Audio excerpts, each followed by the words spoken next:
for me, it was like everything absolutely happened for a reason, because if I didn't sort of pursue that opportunity and didn't realize to what extent being around the people, giving them my energy, receiving their energy was what truly made me happy, it never would have led me to this career in hospitality over the last 25 to 30 years.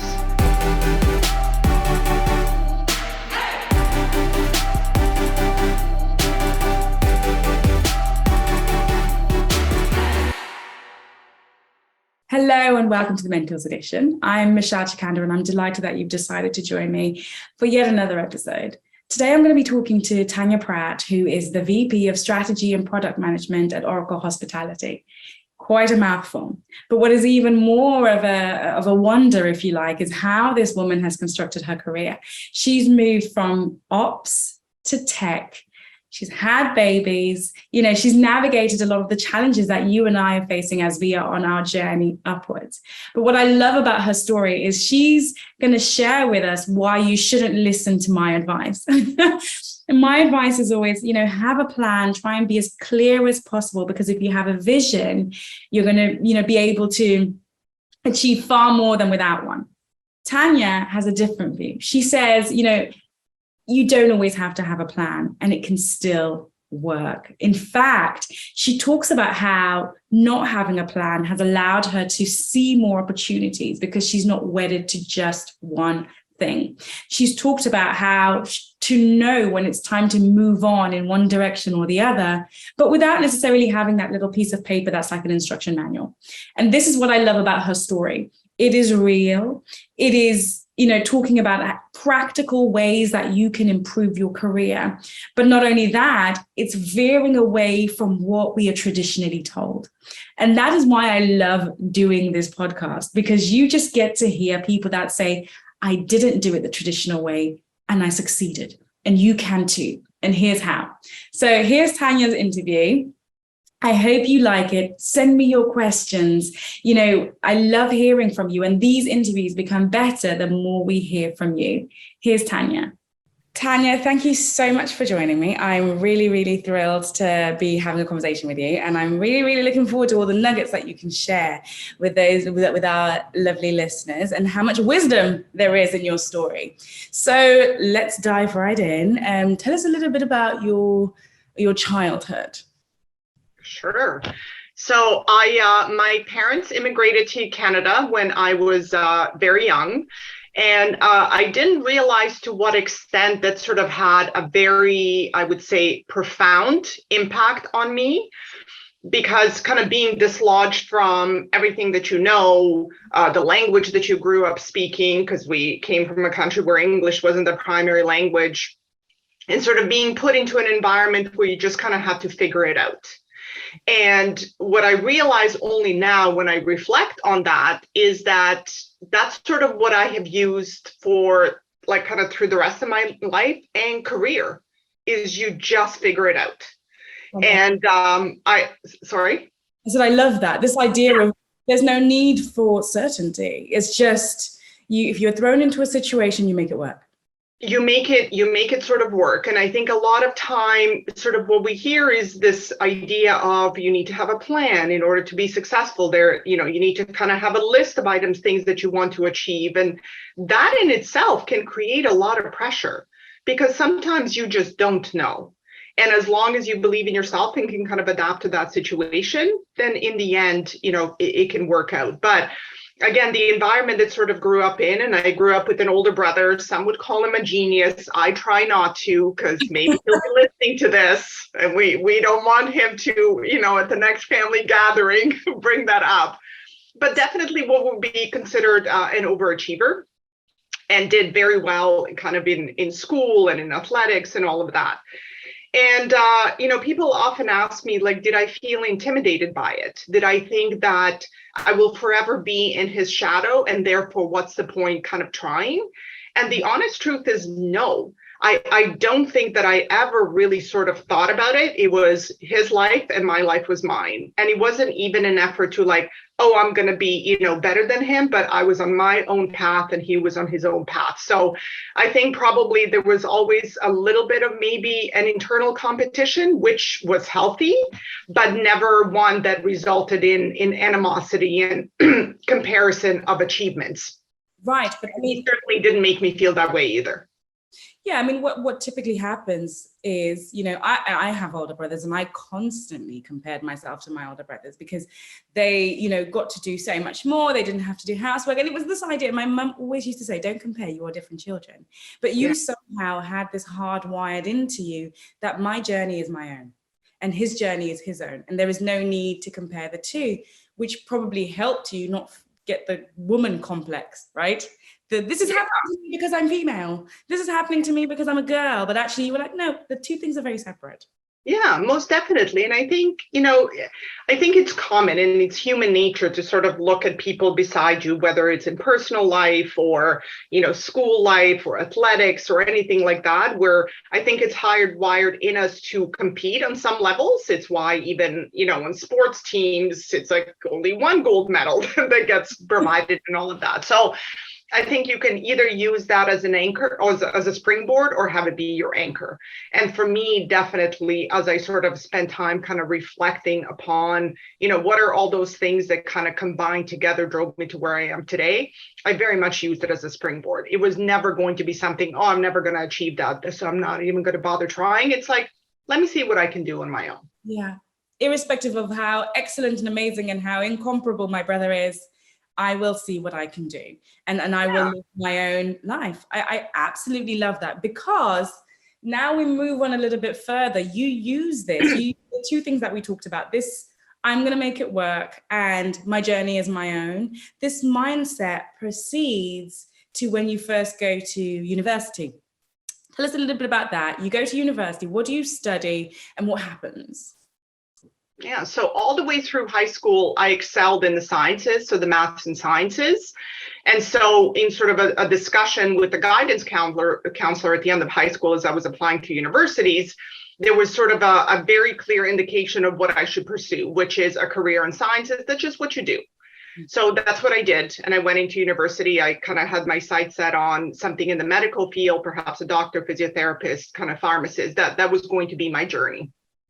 And I would say probably halfway through my second year, I kind of realized that was not going to be my bliss. It was just not, it wasn't satisfying whatever need it was that I had. And I couldn't quite define what that need was. I couldn't quite define, what was going to be kind of that thing that was going to bring me joy long term. But I knew that the career path that I was on wasn't going to be it. So at that time, I would say it took courage to kind of say, this is not for me. Yeah, but before, let's just explore this a little bit. What you said, you knew that it wasn't going to make you happy long term, but what were you experiencing in that moment? Like, how were you feeling at that time? I would say feeling of being unsettled.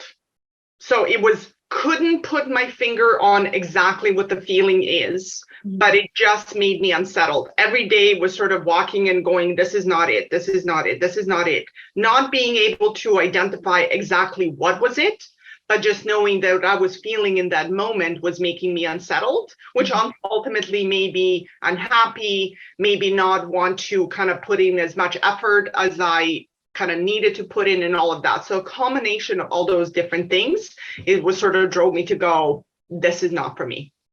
Okay, and then you made the decision, and then what happened? Made a decision, told my parents, which again, for any immigrant parents that choose to sort of leave their home country and pursue a better life, not just for themselves, but their children, it was met with a little bit of eyebrow raising, I would say. And it's like, that's not what you do. You don't quit. Like, this is the path that you're on.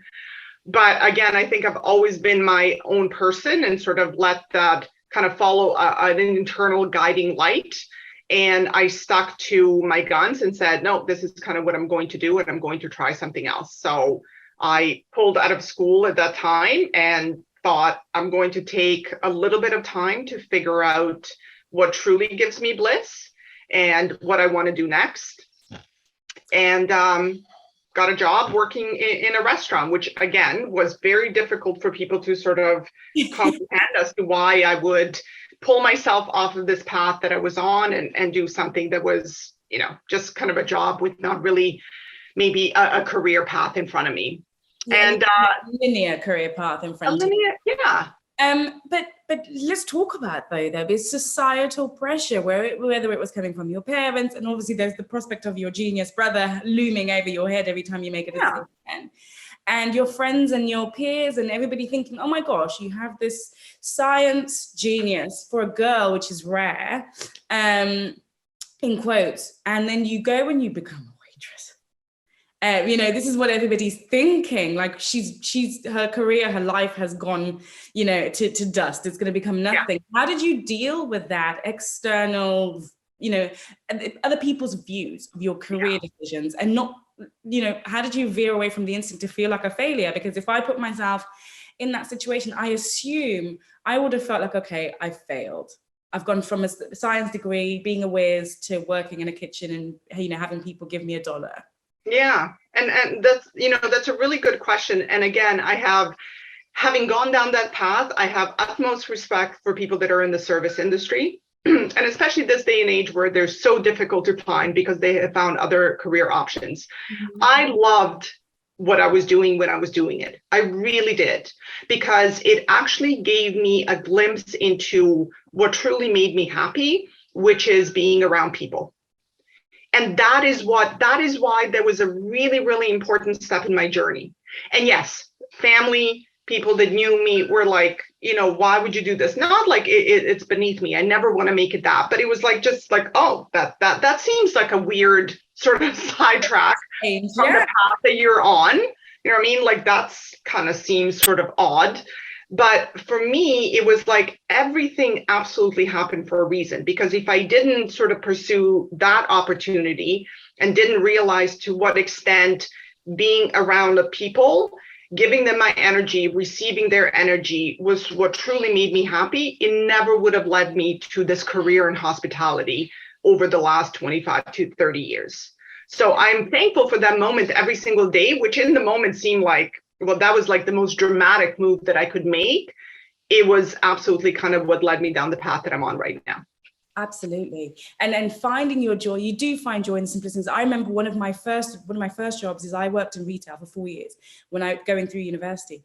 And as you say, I learned how to interact with people. And it gave me so much joy. So I knew when I finished my degree, I wanted to do something that was people-centric. So this doesn't necessarily, it's to say that there is moments where sometimes you deviate from your career, but you ultimately find what it is that you are truly meant to do, sometimes by going the route that other people don't think you should go down.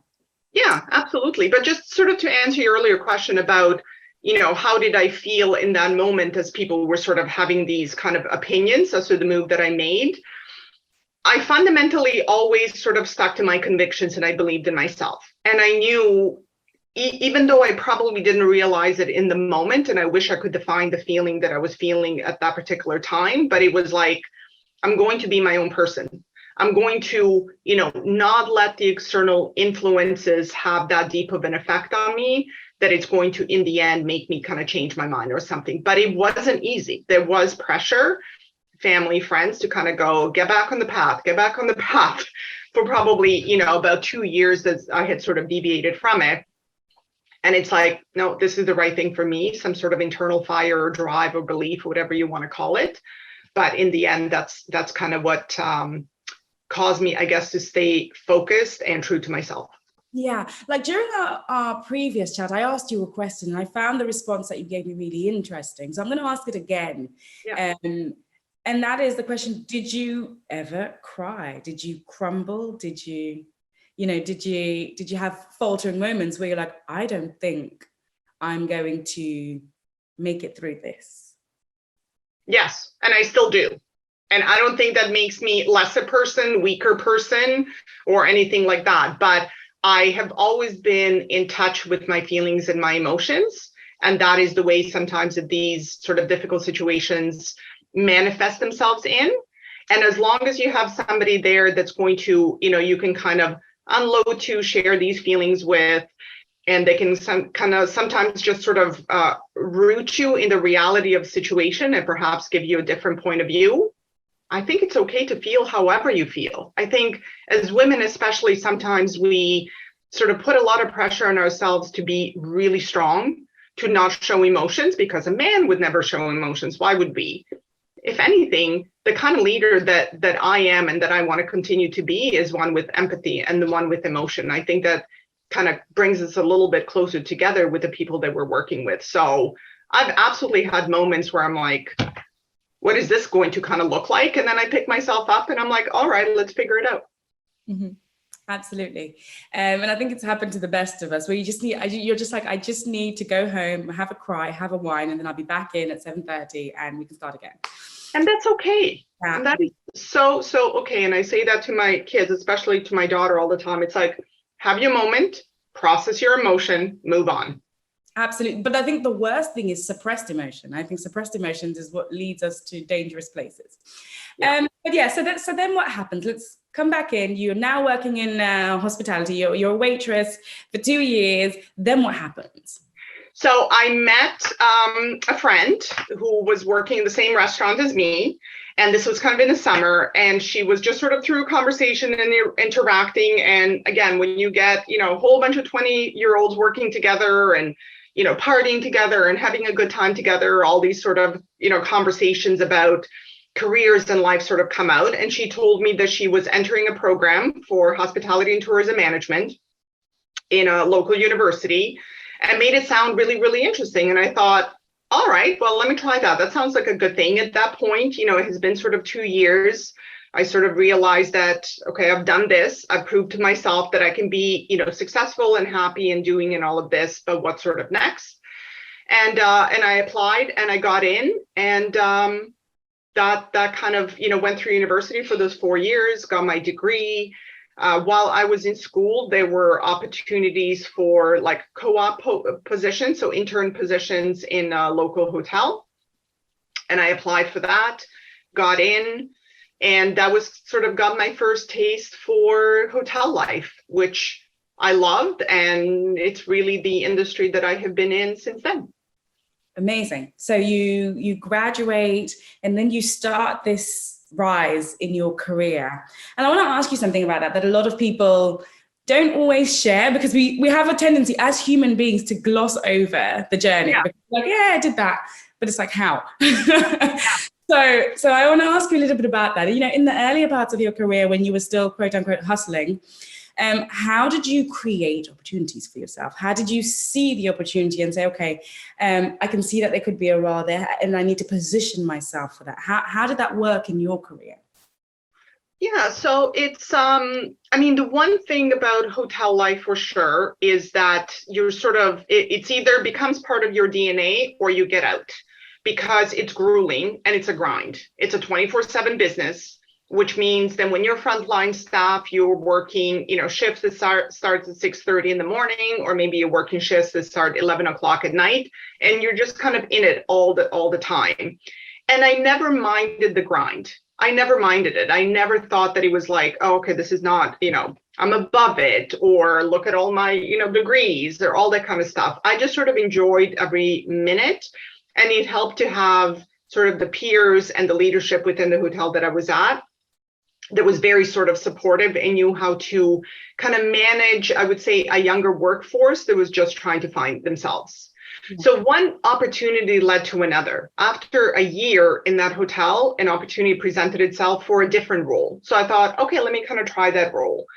And then a year after that, a position was open for a role in the corporate office for the company that I worked for. So that kind of led to the next one.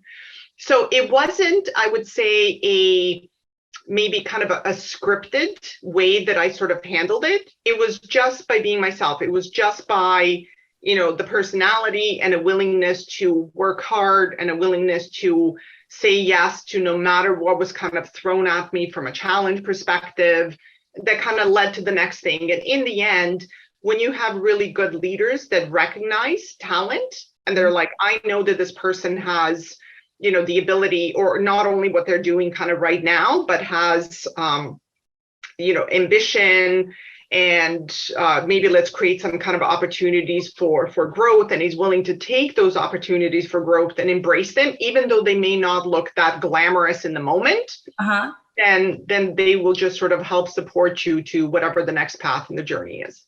Yeah, and I think what I love about that is you said two things that are crucial or critical in terms of your development, and that is, number one, work hard. That's the basis, right? You dedicated yourself to what you were doing. You worked hard, and then number two, you just said yes when a challenge presented itself. You didn't overthink it. From what you said, you didn't overthink it or think, well, can I do it? Can't I do it? You just said, I'm gonna try.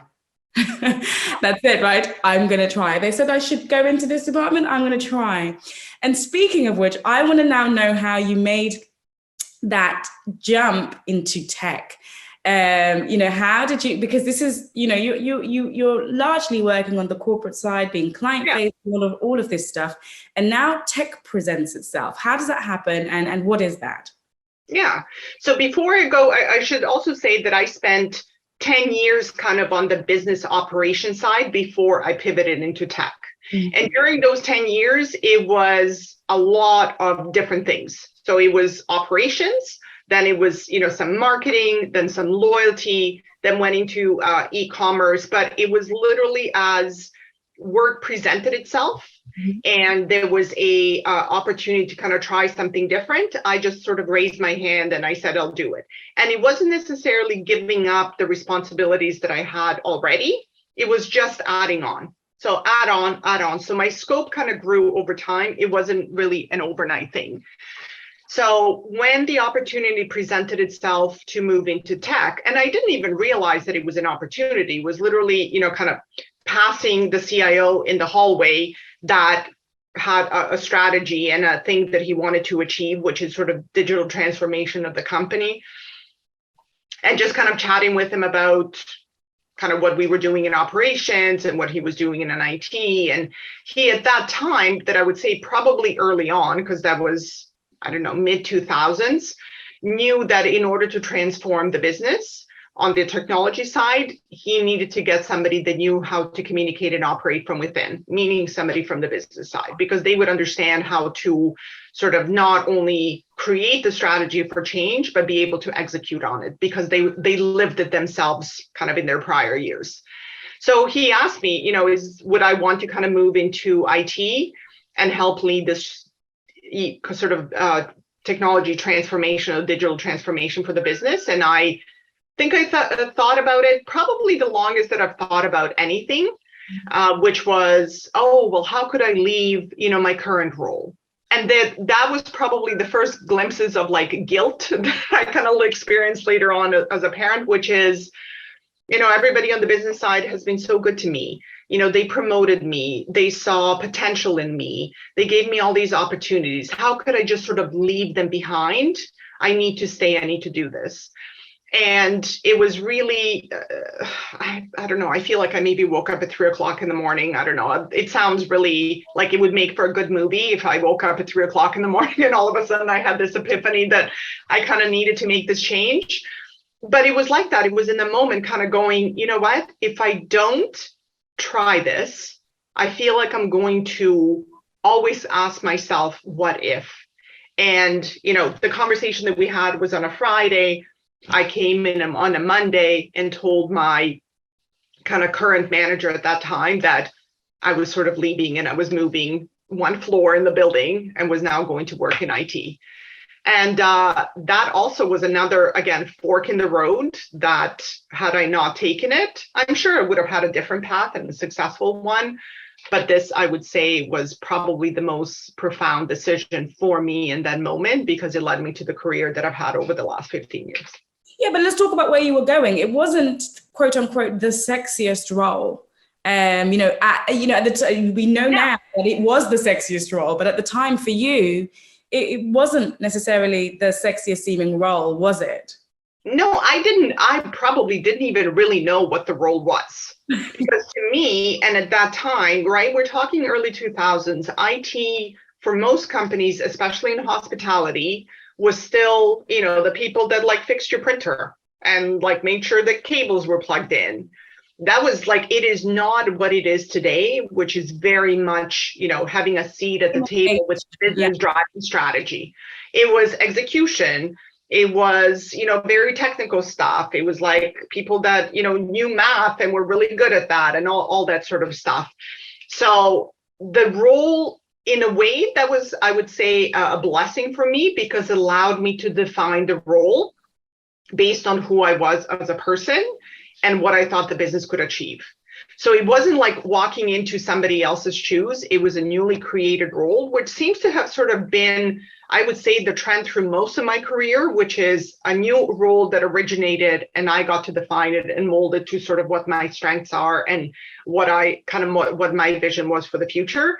But you're right, it wasn't like the most glamorous thing. It wasn't, I didn't even know what it was. And then slowly but surely it kind of developed into something which truly was, I would say, transformational for me, both as a person as well as a business professional. But again, the two things are coming back in, right? It's the, whatever it is, I'm going to make it work. And it's this idea that, you know what, why not me? I'm going to put my hat in the ring and I'm going to try it. You didn't overthink it. You just decided, okay, so I'm going to make it work. And I'm not going to, there's nothing to compare to. I'm going to just make this my own. Absolutely. Yeah, it's my journey. I'm going to make it my own. I'm not going to overthink it. I'm not going to compare it to anything. We're just moving forward and we're going to make this work. Yes, absolutely. And I think that is where sort of the, when you have a plan and you have steps 1 through 100 outlined, or however many steps there are, when you need to deviate from that plan, it can be discouraging because you're like, well, I had a plan. Well, why am I not following all those steps outlined in the plan? And I'm not saying that having a plan is not good advice. Absolutely. Every book you read, every, blog you read, people kind of talk about what is the advice you would give your younger self, and it's about have a plan. But I guess my plan always was just believe in myself, and that will kind of ultimately drive me to success and my bliss. That in itself maybe wasn't a plan. So it wasn't outlining steps 1 through 100. It was like, I will think about the opportunity as it happens in the moment and believe that I can make it no matter what. Yeah, but it was kind of work oriented. It was like, okay, I'm going to work as hard as I can. I've got this overarching idea of what success looks and feels like for me, because we knew during medical science that it looked like success, but it didn't feel like success. So I stepped out of that. So I've got this idea of what success feels and looks like to me over here. And I'm going to work down here. And eventually the two are going to, come together, ideally over here, not over here. but the two are going to come together. Yeah. Let's throw some spanner in the works of this conversation right now. I.e., in comes marriage, in comes children. You're on this stratospheric rise. You've still got to grind. How did that all then work together? Because from what I understand, when you go into this tech role, you've just had a child. Yes, crazy. So you've been married, a couple of years before that. Now you have a child. You've come back from maternity leave, and you're going into this new tech role. There's a lot going on there. So what is happening? How are you feeling emotionally? Let's talk through children, marriage, work. How did that work? How did that pan out? Yeah, lots of guilt, lots of, am I doing the right thing? Lots of, what if I'm not there for every school bake sale and every concert and every, pivotal moment in the kid's life. So a lot of that was in my head. And I just sort of tried to, think through it, talk through it with others, and just sort of experience those feelings, not suppress them, experience them, process them, move on. And there wasn't a formula. There wasn't like, oh, I read a specific book and that kind of gave me the guidance of what I could do next. But it was literally just being present and living in the moment and thinking about how do I get through today, and then get through tomorrow, and then get through the next day. So that really was in my head. And again, belief that I needed to also create a bit of I would say, set an example for my kids. I wanted them to actually see and believe that they also could do anything, that you didn't necessarily balance it every day, but you blended it every single day, that you didn't necessarily, attend every single event, but that you love them no matter what. And even if you're away on the other side of the ocean dealing with some sort of a, daily grind or issue, that they were still the most important thing in your world. So that was sort of, I would say, kind of the internal dialogue going through my head, which is just stick to what you believe in. They're going to be okay. You're setting a good example. And they then in the future will also have, the lack of, or I would say being fearless, that they also can achieve anything. So it wasn't like, oh, I have to set this sort of an example, that they need to be on a certain path, but it's more a belief to instill a belief in them that they also could do anything. Mm-hmm.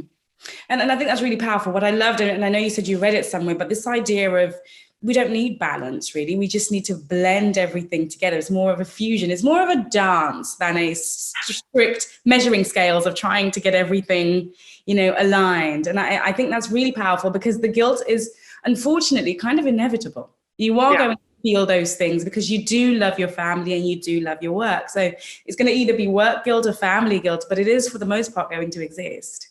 It is, absolutely. And it's, to me, to say I must achieve balance, I must have a plan and stick to it, it's a lot of pressure.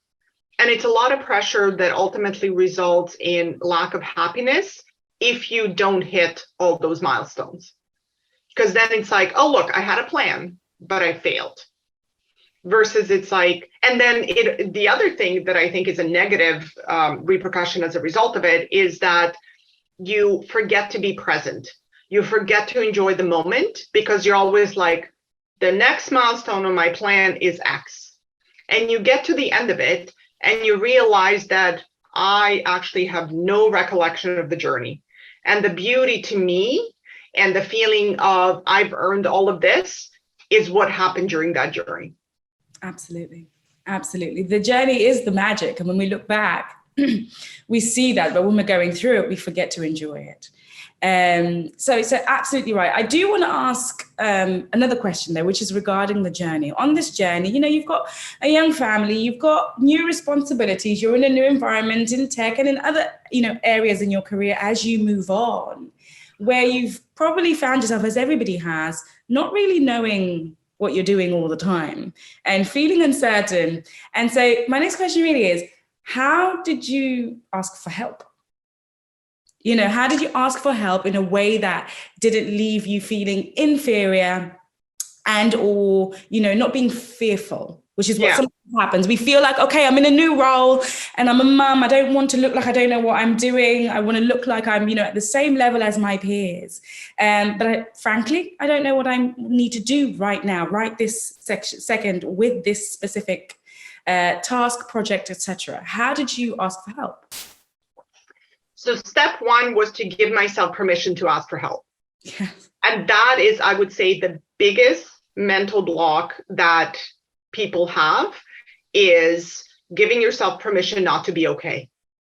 Because especially if you've been successful, if you're, considered to be an overachiever or a type A, it's like you've got it all figured out. You're the one that people go to help. You're not the one asking for help. You're just, everything is perfect. Everything is great. You know exactly what to do. So when you are honest with yourself and say, I can't figure this out, I need to ask for help. When you give yourself permission to do that, it then becomes okay. And then you just do it. And then the first time is the hardest. And then and then you realize that like you survived. Oh my God, I asked somebody else for help. They maybe didn't provide it immediately or exactly as how I envisioned it, but they were able to maybe ask me a few questions that got me thinking about things differently. And now I came up with my own answer. And sometimes that in itself is helpful, which is I've put the words out there. The person I'm talking to has said them back to me. I'm now like, oh, well, that sounds, interesting or silly, or maybe it's not as bad as I think or whatnot. Because I always say that the worst enemy we have is between our ears. Absolutely. Right? It's that person that it's like, yep. So again, I was very fortunate that I had a strong, empathetic leader and manager that allowed me to have those moments where I was maybe not what I perceived to be perfect, and allowed me to put it out there, feelings especially, which is like, here's how I'm feeling in the moment. I can't quite figure it out. And that allowed me the opportunity and time to solve for it myself. Mm-hmm. Because it wasn't always like, here's the solution. It was the think about things a little bit differently. And I think that is absolutely, to me, the best way to learn, which is give somebody just a few thoughts that get them thinking a little bit differently, but let them figure it out on their own. Absolutely. So again, for me, the biggest thing was like giving myself permission for that very first time to say, I don't know what's going on. I don't know how to figure this out. And realizing that I managed to survive it. And then he made the second, third, fourth, fifth, probably 50th, that much easier. Absolutely. But let's talk about also, getting into the specifics a little bit. You have a way, don't you, of actually then going out and actually asking for help. Tell us a little bit more about how you specifically, sometimes, not all the time, but sometimes do it. Yeah, it can be, again, just sort of going and saying, this is how I'm feeling. I'm feeling unsettled about something. And I think a lot of time, especially for me, it's not exactly knowing what the problem is. It's just a feeling of being unsettled. Like that for me, and I've learned over time, is what makes me realize that I'm not okay. It's like this sort of an internal, like, what's going on, what's going on, what's going on. Once I've had an opportunity to sort of put it out there and talk through it and share my kind of feelings and emotions and thoughts around it, is when things become a little bit more clear as to actually what the issue is. But I literally would walk into somebody's office and say, here's how I'm feeling in the moment. And just by expressing it and then having a conversation about it is what then kind of leads to the next step, which is, now let's get underneath it a little bit to figure out exactly what the problem is. Absolutely. And what themes this brings together is collaboration, self-assurance, but also understanding that asking questions usually leads to solutions, things getting solved quicker, which is even better for the business. The business does not need you sitting on the problem for 6 weeks when there's somebody next door who could help you get it done in one, right? Yeah, absolutely. Yeah. So as you say, the biggest enemy is up here. And once we stop overthinking things and, thinking so much about ourselves, if we actually think about the most logical way, just ask for help. And as you said before, use humor, use whatever you need to use in order to insulate yourself. Have self-assurance, you're okay. Now go ask, solve the problem, right? 100%. That's the deal. Yeah, 100%. I think in the end, when you sort of know who you are, you believe in yourself and what you're capable of, you don't have the fear to be perceived as, incapable or weak or emotional, or all those kind of adjectives that people sometimes like to, put label on people that kind of are, share the thoughts and feelings and don't just internalize everything. Mm-hmm. So is it an overnight thing? Are you just all of a sudden like, oh, I don't have this fear and I'm just going to put it out there? No. But I'm always say that, it takes only 5 seconds of courage to say something. Dealing with it after the fact is a lot easier. It's that very first sentence that you need to utter about, I'm not okay, I can't figure it out. That is the hardest. Mm-hmm. But for that, you just need 5 seconds. Just 5 seconds to blurt it out. And then it just kind of goes from there. Absolutely. And this is also to do with the power of relationships. One of the things that has always been my strength in my career is I'm not afraid to build relationships, because I know tomorrow, not next week, not next year, tomorrow, I'm going to ask for help. Yeah. So those relationships do help to facilitate that. And this helps me drive through things quicker.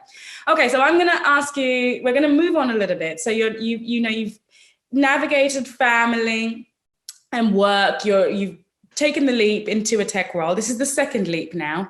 And then there's another leap that happens after, which is when you move and join a vendor. You change your career slightly and you go and you work for a vendor. So you've got these three big moments that change the shape of your career.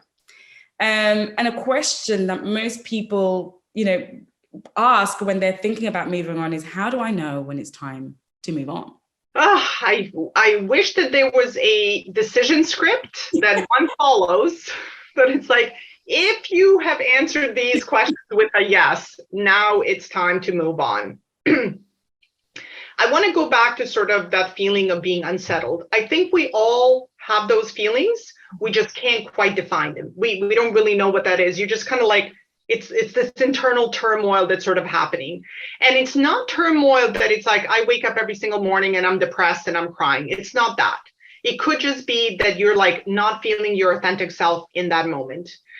And so for me, pardon me, when that feeling of unsettledness does not go away, and it's now been, a week, a month, 3 months, 6 months, I force myself to sit down with my feelings and try to understand them.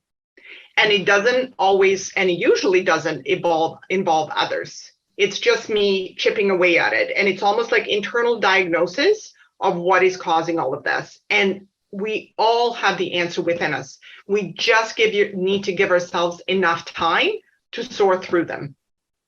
We know it. Nobody can kind of answer it for us. We all know it. Sometimes we suppress it because we don't like the answer. Because the answer could be, I need to leave. I need to leave a job, a friend, a relationship, whatever that is. We all know it. It's just that sometimes we don't like it, so we suppress it. So in the case with the job, again, it was for me, sorry? So sometimes it's hard. Sometimes it's hard. So you're like, okay, I'll deal with that tomorrow. I'll deal with that next I will deal with it tomorrow, right? And let's say I read something recently about procrastination, and that's kind of exactly it, which is like, oh, I'll deal with it tomorrow, I'll deal with it tomorrow, where if you just do something today, tomorrow is that much easier. But in case for me, the realization really came when I allowed myself to think about how I was feeling, when I allowed myself not to have the feelings of loyalty that, again, for group of people and a company that was very good to me and supported my career, that I was like, I would now be disloyal if I sort of moved on to something else. So again, giving myself permission to really kind of look deep and down and say, is this now the right time? And to make the move, which is what I did. And I think sometimes what we all have a tendency to do is like, we make a decision and then we beat ourselves up about the decision because maybe that wasn't the right decision. But I very early on learned from somebody that it's like, you make a decision and then you have to be okay with it, no matter what, because you made that decision at that point in time based on facts, feelings, whatever you want to call it. So no matter what happens, you never look back and say, why did I do this?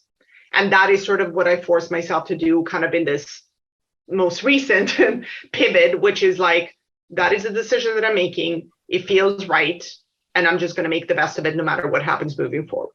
Which has been your sort of life ethos again, hasn't it? Make it work. Make it work. Yeah. Okay. And I also want to talk about what you expect of your direct reports when they're feeling like, okay, so I'm not sure if I'm doing the right thing. Maybe I need to move into this department. Maybe I need to be working more on this project. How do you navigate that as a leader? What are your expectations of them if they are struggling with what they're doing? Yeah. So first of all, my number one priority is as a leader is to create a safe environment for my team members to experience whatever they want to experience, to talk about whatever they want, to share whatever feelings that they want.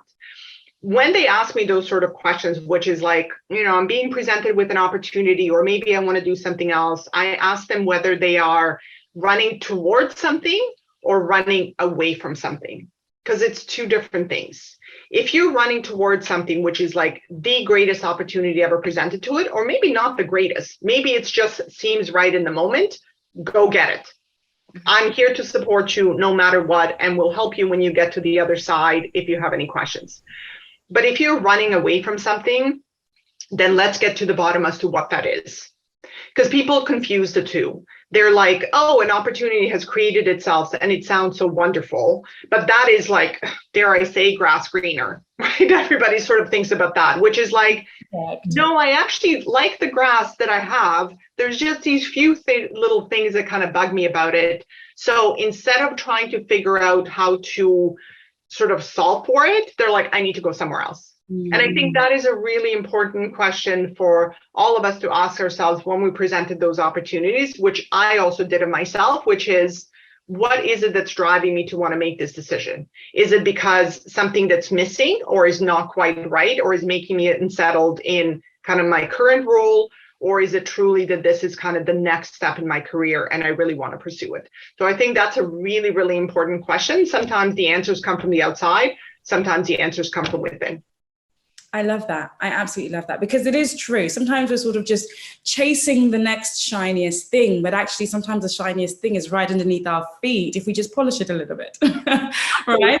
Absolutely. So I love that. We are all out of time. So I do have to ask my final question. And that is, if you were giving advice to somebody on their come up, somebody who's on their journey, or maybe to your younger self, what 3 things should people look out for? Should they do, or what would your advice be, generally speaking? Yeah. So, and I think we sort of talked about a couple of them already, but to me, this idea of a plan is, there's pressure that goes along with it. And all I would say to even my younger self when asked, do you have a plan, or anybody new, which is like, if you have a plan, great. If you don't have a plan, great. That plan may come down the road. You don't need to be 15 years old and outline the next 100, steps in your journey. Sometimes you just need this opportunity that happens in that moment. And that is okay. Because that plan can also be quite, I would say, discouraging when you actually don't hit all those really milestones. So believe in yourself, know ultimately what you're capable of and what you can achieve. But if it's like, don't have it all figured out today, that is okay. That sort of come. The other part is, again, know when it's time to get out. Because the fear, the loyalty that we can feel, the sort of not having an understanding of what's to come, or the uncertainty of it, can be crippling. Change can be crippling, and often it's like, oh my God, I can't even push myself. It's like, I want to run a marathon, but I can't even walk 100 feet. It's that very first step. It's having the courage, those 5 seconds of courage that I mentioned earlier, that just to make a decision in the moment, say the words, and then deal with it. It's so much easier. So much easier. So just kind of have those 5 seconds, have the moments to know when it's time to sort of make the change.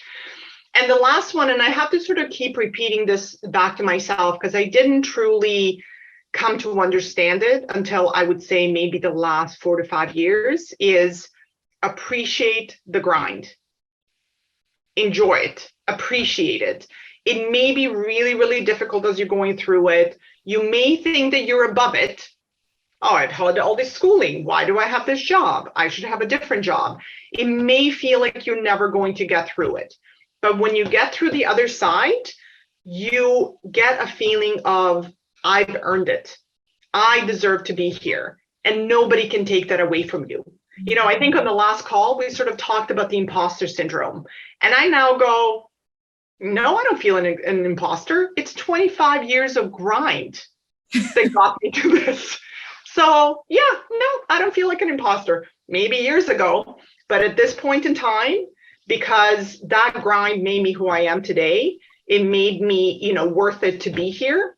I absolutely feel like I deserve to be exactly where I am today. Wonderful.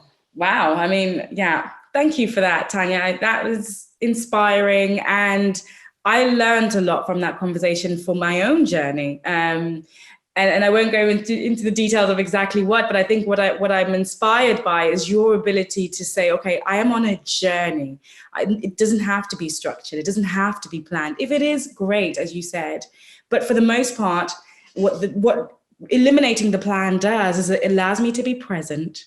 And it also allows me to really just be able to see the other opportunities that are around. And I think that's an important lesson, especially for our self-help generation that's constantly reading these things about needing a plan, etc. So thank you for that, to know that there is another way of doing things, and ultimately you can still have a measure of success. So thank you for sharing with that. It's been a very insightful conversation, and I cannot wait to have another chat with you in the near future, and we can share even more insights. Thank you so much for your time. Thank you, Michelle. It was lovely talking to you.